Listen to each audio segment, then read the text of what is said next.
Hello ছোট্ট বন্ধুরা, আমি ঝুমা, তোমাদের প্রিয় আর্ট ফ্রেন্ড। চলে এসেছি মজার মজার সব ক্রিয়েটিভ আর্ট ও ক্রাফট আইডিয়াস নিয়ে। এটিএন বাংলার নিয়মিত আয়োজন আর্ট অ্যান্ড ক্রাফটের আজকের পর্বে।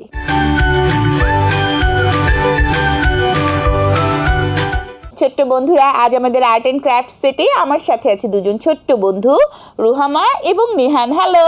হ্যালো আপু, কেমন আছো তুমি? আমি ভালো আছি, তোমরা কেমন আছো? আমরাও অনেক ভালো আছি। চলো তবে আমরা অনুষ্ঠানের ফার্স্ট সেগমেন্ট শুরু করি। ঠিক আছে আপু।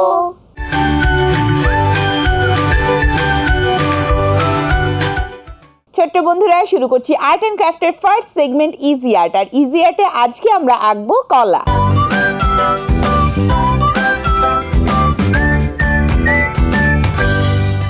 আমরা শুরুতেই কলাটা এঁকে নিব। ওকে। আমরা দুটো বা তিনটা কলা একসাথে আঁকতে পারি, তাহলে কালার করলে দেখতে বেশ সুন্দর লাগবে। ওকে আপু। আমরা শুরুতে কলার যে মাথার কাছে মানে ডালের যে অংশটা, সেই অংশটা এঁকে নিচ্ছি। ওকে আপু।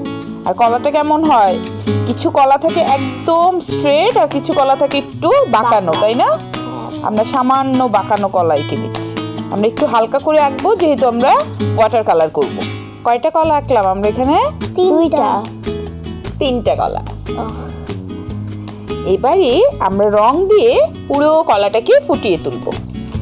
কলা রং করার জন্য আমাদের লাগবে হলুদের দুটো শেড, লাগবে বাদামি, লাগবে সবুজ এবং কালো। আমরা শুরুতে লাইট ইয়েলো দিয়ে নিব। এবারে আমরা একটু সবুজ দিয়ে নিলাম। জানো নেহান, পাকা কলা হলুদ রঙের হয় এবং কাঁচা কলা সবুজ রঙের হয়। কলার তো কাঁচা কলাটাই আস্তে আস্তে পেকে হলুদ বর্ণ ধারণ করে, তাই না? হ্যাঁ আপু। তাই কোথাও কোথাও একটু একটু সবুজ বর্ণ দেখা যাচ্ছে। আমরা হলুদ নিয়ে নিচ্ছি। এই হলুদের সাথে মিশিয়েই আমরা একটু গাঢ় হলুদ দিয়ে নিব কোথাও কোথাও। নেহান, জানো কলা আমার একটি পছন্দের ফল। আমার তুমি জানো কলা খেলে হাড় শক্ত হয়? হ্যাঁ জানি। আপু, তুমি জানো কলা খেলে হাড় শক্ত হয়? হ্যাঁ, এবং কলাতে প্রচুর পরিমাণে আয়রন আছে, তোমরা জানো? হ্যাঁ আপু, জানি।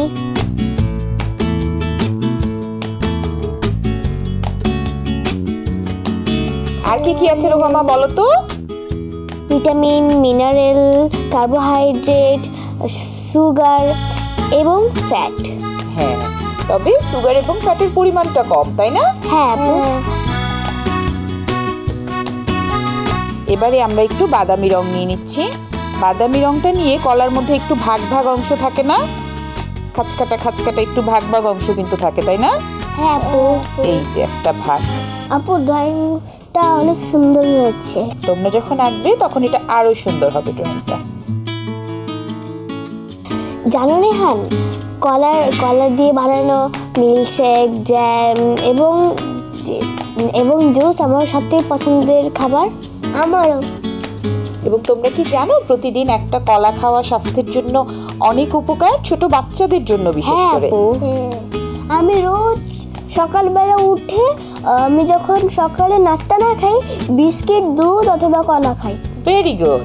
দেখো, আমরা একটু বাদামি আর হচ্ছে একটু ডিপ ইয়েলো যেটা, সেটা একটু মিশিয়ে নিব। মিশিয়ে নিয়ে ভাগ ভাগ অংশ কলার, সেই অংশটা বুঝিয়ে নিব।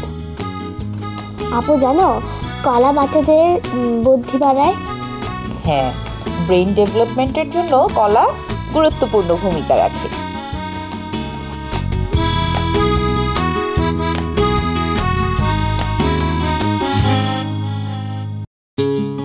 এবারে আমরা সামান্য একটু সাদা হলুদের সাথে মিশিয়ে নিব। হলুদের সাথে মেশানোর ফলে একদম সাদা সাদা যে রংটা, এটা একদম হাইলাইট দেওয়ার জন্য আমরা কোথাও কোথাও ব্যবহার করব। আপু, তুমি এখানে কি রং দিবে? কি হয় এই অংশটা বলো তো? ব্রাউন। হ্যাঁ, ব্ল্যাক হয়। যে অংশগুলো আমরা মনে করছি যে একটু হাইলাইট দেওয়া দরকার, সেই অংশগুলো আমরা একটু সাদা দিয়ে নিচ্ছি। আপু, তুমি কি কলা খেতে পছন্দ করো? হ্যাঁ, আমার কিন্তু কলা ভীষণ পছন্দ। আর কাঁচা কলা? কাঁচা কলাও খাই, তবে আমার কাঁচা কলার ভর্তা বেশি পছন্দ। তোমরা কি কাঁচা কলার ভর্তা খেয়েছো? হ্যাঁ, খেয়েছি। কাঁচা কলার ভর্তা, কাঁচা কলা ভেজে এবং কাঁচা কলা মাখানো খেতেও কিন্তু বেশ মজা। আমার রান্না করে খাওয়াটা খুব ভালো লাগে। আচ্ছা, আমারও। আমার দাদা আমার জন্য রোজ কলা আনে, শেষ হয়ে গেলে ওই দিন পরের দিন আমার বাবাও। আমরা এই অংশগুলোতে একটু কালো দিয়ে নিব। আর আমার দাদা। এটা শুকাতে শুকাতে আমরা এই জায়গার বেস কালোটা দিয়ে নিচ্ছি। আপু একদম রিয়েলিস্টিক লাগছে। আমরা একটু কালো শেড দিয়ে নিচ্ছি কোথাও কোথাও, যেই জায়গাগুলোতে আমরা ভাবছি যে একটু গাঢ় হবে সেই জায়গাগুলোতে আমরা একটু কালো শেড দিয়ে নিচ্ছি। আবার কলার ভেতরে কিন্তু একটু কালো কালো ছোপ ছোপও থাকে, তাই না? হ্যাঁ আপু। আমরা সেই ছোপ ছোপটা দিব, তবে একটু পরে, একটু শুকানোর পরে আমরা সেই ছোপ ছোপটা দিয়ে নিব। ঠিক আছে আপু। আমরা বাদামির সাথে একেবারে সামান্য পরিমাণে কালো নিয়ে নিব, জাস্ট একটা ডাউন টাইপের বাদামি কালার হবে। এটা আমরা কিছু কিছু ভাগে দিয়ে নিব, সব জায়গায় দিব না কিন্তু কোথাও কোথাও আমরা দিয়ে নিব।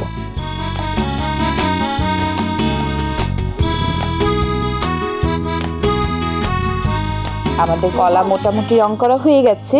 এবারে কলার ভিতরে যে কালো ছোপ ছোপ থাকে সেটা আমরা কিছু কিছু জায়গায় একটু দিয়ে দিব।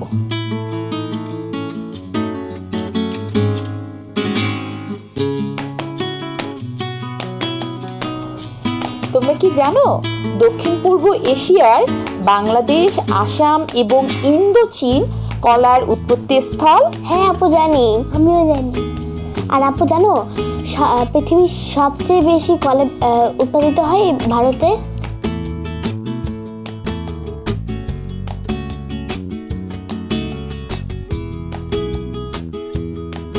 তোমরা কি জানো বাংলাদেশে প্রায় 40 থেকে 50 প্রজাতির কলার চাষ হয়?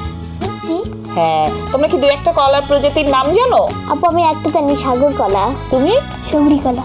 হ্যাঁ, এই দুই প্রজাতি ছাড়াও সবরি, চাপা, মেহের সাগর, সিঙ্গাপুরি, কাঁচকলা, বিচি কলা সহ নানা ধরনের কলা কিন্তু আমাদের দেশে পাওয়া যায়।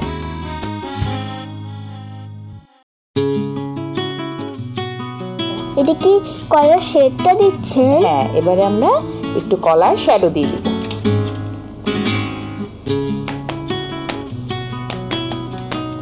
আপু তুমি এখানে ব্ল্যাক দিচ্ছ?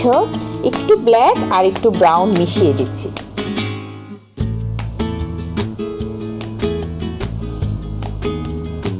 ব্ল্যাক আর বাদামি? হ্যাঁ,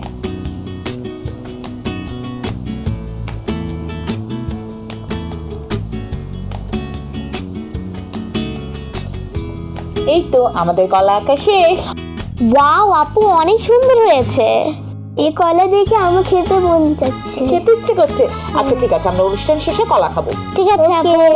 চলো আমরা বন্ধুদের দেখিয়ে আসি কেমন হলো আমাদের কলা আঁকা। ও ঠিক আছে আপু। ছোট্ট বন্ধুরা দেখে নিলে খুব সহজে ওয়াটার কালার দিয়ে আমরা কি করে কলা এঁকে নিলাম।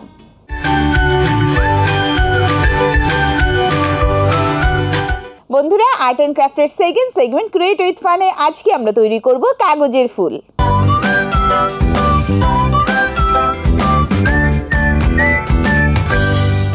আমরা আজকে কাগজের ফুল তৈরি করব। এই কাগজের ফুলের জন্য আমরা গোলাপি কালার এবং বেগুনি কালার কাগজ নিয়ে নিব। আর লাগবে আমাদের সবুজ এবং টিয়া রঙের কাগজ। সবুজ এবং টিয়া রঙের কাগজ লাগবে আমাদের পাতার জন্য, আর আমাদের ফুলের জন্য লাগবে বেগুনি এবং গোলাপি কালার কাগজ। আপু আমরা কি বেগুনি কালার দিয়ে করতে পারি? হ্যাঁ, যে কোনো কালার দিয়ে করতে পারো। এভাবে কাগজটাকে ভাঁজ করে নিতে হবে। ভাঁজ করে নিয়ে একটা লাইন রেখে আমরা যদি একটু এঁকে দেখাই আমাদের বন্ধুদের, তাহলে বুঝতে সুবিধা হবে। এই ধরনের একটা বর্ডার লাইন রেখে এভাবে ভাঁজ দিয়ে আমরা পুরো কাগজটাকে কেটে নিব, চিকন চিকন করে একদম। আপু আমরা কি মোটা কাগজে নিতে পারি? মোটা কাগজে নিতে পারি? না, এটা মোটা কাগজ নেওয়া যাবে না, এটা অবশ্যই পাতলা কাগজ নিতে হবে। সেম একইভাবে আমরা কিন্তু এই কাগজটাকেও ভাঁজ দিয়ে একটা বর্ডার লাইন রেখে তারপরে আমরা কেটে নিব। আমরা দ্রুত কাটার জন্য এটাকেও একটা ভাঁজ দিয়ে নিতে পারি। কাগজের ফুল তৈরির জন্য আমাদের আরেকটা অংশ লাগবে বেগুনি, আমরা সেটাও কেটে নিব। এরকম চিকন চিকন করে কেটে নিতে হবে, তবে শেষ মাথা পর্যন্ত না। কাটার পরে আমাদের কাগজগুলো কিন্তু এরকম হয়ে যাবে। ওকে আপু। দুটো কাগজ আমাদের কাটা হয়ে গেছে। এবারে আমরা পাতা কেটে নিব। পাতার শেপে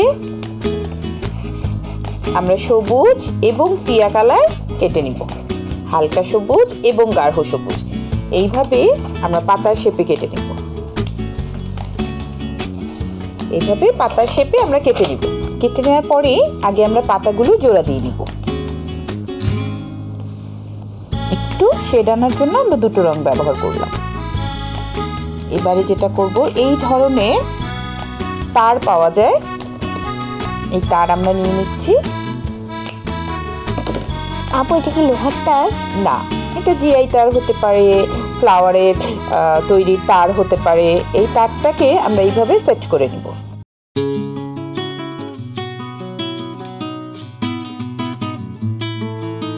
আপু আমি ফোনে একটা গান পারি। হ্যাঁ, আমরা শুনবো।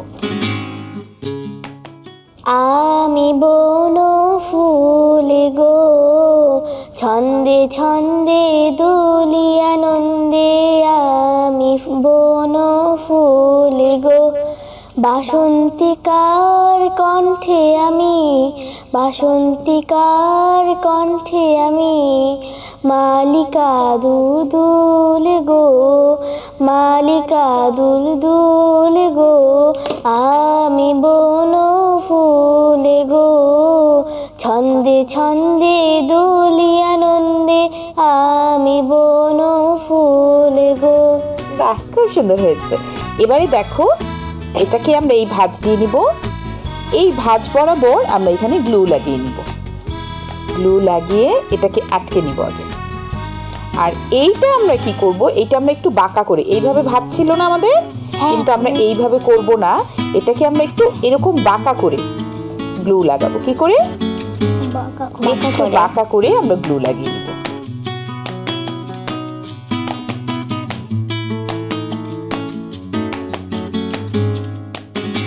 এবারে আমরা এটাকে সুন্দর করে মুড়িয়ে নিব। মোড়ানোর মাঝে মাঝে আমরা চাইলে একটু গ্লু ব্যবহার করতে পারি, তখন এটা ভালোভাবে লেগে থাকবে। আমরা কি দুই রঙের ফুল বানাচ্ছি? না, এটা ভেতরে বৃতির অংশ আর বাইরের অংশটা হবে পিঙ্ক কালার। আপু জানো আমি গোলাপ ফুল পছন্দ করি, আর জবা ফুল। আমার কিন্তু রজনীগন্ধা ভীষণ প্রিয়, আর গন্ধরাজ। আচ্ছা দেখো, এই যে আমাদের বৃতির অংশটা কিন্তু হয়ে গেল, আমরা একটু ছড়িয়ে নিব। এবারে এটাকে আমরা পেঁচিয়ে দিচ্ছি। দেখো, এটা যেহেতু আমরা বাঁকা করে নিয়েছি, এটা পেঁচানোর কারণে কিন্তু সুন্দর একটা টেক্সচার আসছে, দেখতে পাচ্ছ? হ্যাঁ আপু, হ্যাঁ আপু, ফ্লাওয়ারটা অনেক সুন্দর হচ্ছে। হ্যাঁ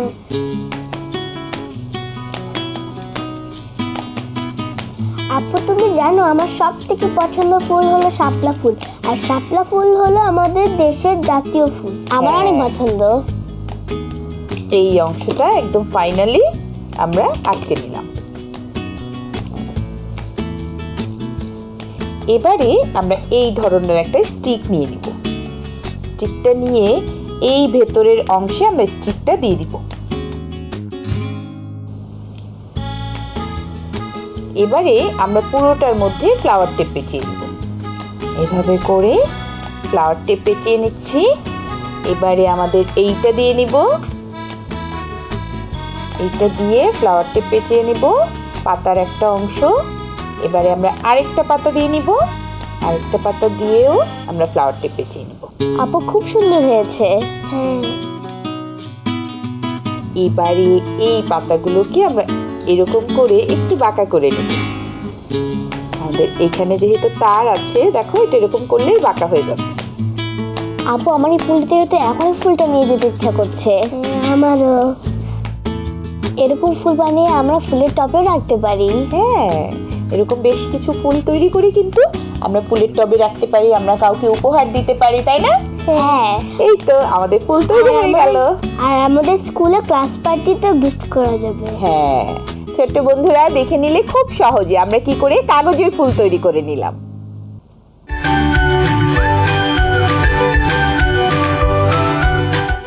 বন্ধুরা, আর্ট অ্যান্ড ক্রাফটের থার্ড সেগমেন্ট দ্য আর্ট পায়োনিয়রে আজকে আমরা জেনে নিব বিখ্যাত চিত্রশিল্পী জর্জেস সুরাত সম্পর্কে।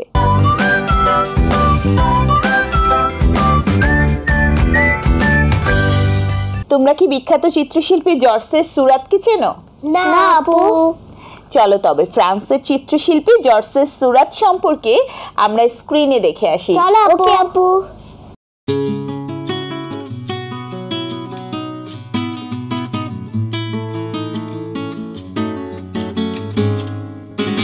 জর্জেস সুরাত 1859 খ্রিস্টাব্দে ফ্রান্সে জন্মগ্রহণ করেন। কিশোর বয়সে তিনি বিদ্যালয়ে চিত্রাঙ্কন শুরু করেন। অধ্যয়নকালে তিনি চিভরেলের আলোকতত্ত্ব সম্পর্কিত পুস্তকটি পড়েন। পরবর্তীকালে তিনি প্যারিসে দেলাক্রোয়ার চিত্র অধ্যয়ন করেন। চিত্রকলা সম্পর্কে দেলাক্রোয়ার মতবাদ জেনেছিলেন তার ডায়েরি থেকে। সুরাত এ মতবাদের বিকাশ ঘটিয়েছিলেন। এছাড়া তিনি চার্লস হেনরির সৌন্দর্য তত্ত্ব মতবাদ দ্বারা প্রভাবিত হয়েছিলেন। এই মতবাদ গড়ে উঠেছিল বিজ্ঞানের প্রত্যক্ষ পর্যবেক্ষণের ওপর। আলোক বিজ্ঞানের মতো এ মতবাদের ওপরে ভিত্তি করে সুরাত চিত্রে রং প্রয়োগের নতুন পদ্ধতি আবিষ্কার করেন। চিত্রের যে অংশে ছায়া থাকবে সেখানে আশেপাশের অংশের রঙের প্রতিফলন থাকবে। উদাহরণস্বরূপ বলা যেতে পারে, উজ্জ্বল হলুদ, সবুজ ঘাসে, নীল আকাশের এবং নিকটবর্তী অন্যান্য বস্তুর রঙের প্রতিফলন থাকবে। ছায়ার অংশে লাল বেগুনির মিশ্রণ এবং সবুজ নীলের আভা থাকবে। এছাড়া তিনি চিত্রে কম্পোজিশনেরও উন্নতি ঘটায়। ইমপ্রেশনিস্ট শিল্পীরা জোর দিয়েছিলেন চঞ্চল আলোকছটাকে চিত্রিত করার ওপরে।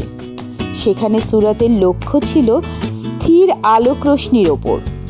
1884 খ্রিস্টাব্দ থেকে 1886 খ্রিস্টাব্দ পর্যন্ত সুরাত স্যালনেরের চিত্র প্রদর্শনীতে অংশগ্রহণ করেন। 1886 খ্রিস্টাব্দে সুরাত এবং তার বন্ধুদের চিত্রগুলো নিউ ইমপ্রেশনিস্ট নামে পরিচিত হয়।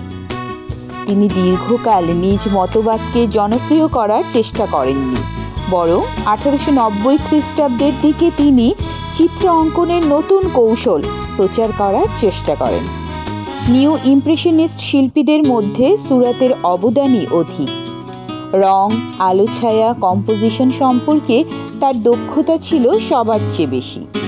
রঙের উজ্জ্বলতা বজায় রাখার জন্য তিনি এক রঙের সাথে অন্য রঙের মিশ্রণ করতেন না। তিনি চিত্র অঙ্কনে তুলির সাহায্যে প্রতিটি রং আলাদা আলাদা এবং বিন্দু বিন্দুভাবে লাগাতেন। বিন্দুর সাহায্যে চিত্র অঙ্কন করতেন বলে তাকে বলা হতো পয়েন্টিলিস্ট শিল্পী। রঙকে তিনি মোজাইকের মতো করে চিত্রে ব্যবহার করতেন। এর ফলে প্রতিটি রঙের উজ্জ্বলতা বজায় থাকত। দুঃখের বিষয়, তার এই স্টাইল অতি অল্প সংখ্যক শিল্পীরাই অনুসরণ করেছেন। তার বিখ্যাত চিত্রগুলোর মধ্যে অন্যতম হল ব্রিজ অ্যাট কুর্বেবয়, কুর্বেবোয়ার নিকট সিন ইত্যাদি।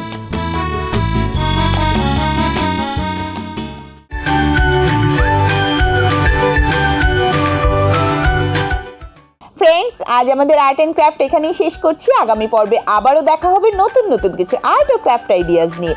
সেই পর্যন্ত সবাই ভালো থেকো, সুস্থ থেকো। এটিএন বাংলার সাথেই থেকো। Bye bye.